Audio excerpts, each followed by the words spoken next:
ఓటర్ల లిస్టులో జరిగినటువంటి అక్రమాలపైన పూర్తి వివరాలతోటి మా రాహుల్ గాంధీ గారు ప్రతిపక్ష నేతగా ప్రజల ఓటు హక్కును దొంగలించే అధికారం ఎవరికి లేదని ఆధారాలతోటి సహా బయట పెడితే దానికి సమాధానం చెప్పలేనటువంటి బీజేపీ ప్రభుత్వం అణచివేతను ఆయుధంగా ఎంచుకొని మరి రాహుల్ గాంధీ గారిని, ప్రియాంక గాంధీ గారిని ఈ రోజు అరెస్టు చేయడమే కాకుండా కుటుంబం మీద కూడా పడి దుష్ప్రచారం చేస్తున్నటువంటి విధానాన్ని మేము తీవ్రంగా ఖండిస్తా ఉన్నాం. ఈ రోజు మనం చూస్తా ఉన్నాం ఎగ్జిట్ పోల్స్ లో కూడా ఛత్తీస్గఢ్ లో గాని, మధ్యప్రదేశ్ లో గాని, హర్యానాలో గాని కాంగ్రెస్ ప్రభుత్వం అధికారంలోకి వస్తుందని ఎగ్జిట్ పోల్స్ చెప్పినప్పటికి కూడా దాన్ని తారుమారు చేసే విధంగా ఓటింగ్ పెంచుకొని ఈ రోజు దొడ్డిదారిన బీజేపీ ప్రభుత్వాన్ని ఏర్పాటు చేయడం జరిగింది. మనం ఇన్ని రోజులు ఈడీ, సిబిఐ ఇవే అనుకున్నాం, బీజేపీ తన అస్త్రంగా వాడుతుంది. ఈ రోజు చూస్తే ఎన్నికల కమిషన్ మరి విధానం ఏందో కూడా బయట పెట్టడం జరిగింది. ఈ రోజు నీతి కోసం,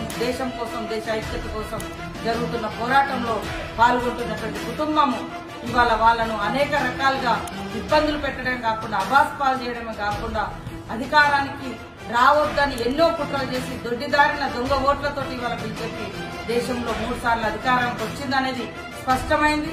దీన్ని ప్రశ్నిస్తే ఇవాళ కేసులు, జైళ్లు ఇది చేస్తా ఉన్నారు. కాబట్టి నిజాయితీ ఉంటే, మీరు నిజంగా రాముడి భక్తులైతే, నీతివంతమైనటువంటి పాలన అందించగలిగే వాళ్ళైతే నిజంగా మీరు ఎన్నికల కమిషన్ ద్వారా ఓటర్ల లిస్టు బయట పెట్టండి.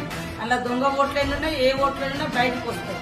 అది రాకుండా నోర్లు ముయించడం ఇది సరైంది కాదని కూడా ఈ సందర్భంగా తెలియజేస్తూ, ఖచ్చితంగా రాహుల్ గాంధీ చేస్తున్నటువంటి న్యాయమైన యుద్ధంలో మేము అందరం వారికి తోడుగా వారి వెనుక నడుస్తామని ఈ సందర్భంగా తెలియజేస్తాను. और ये जो लड़ाई है ये राजनीतिक नहीं है, ये कॉन्स्टिट्यूशन की लड़ाई है, कॉन्स्टिट्यूशन को बचाने की लड़ाई है, 1 मैन 1 वोट की लड़ाई है.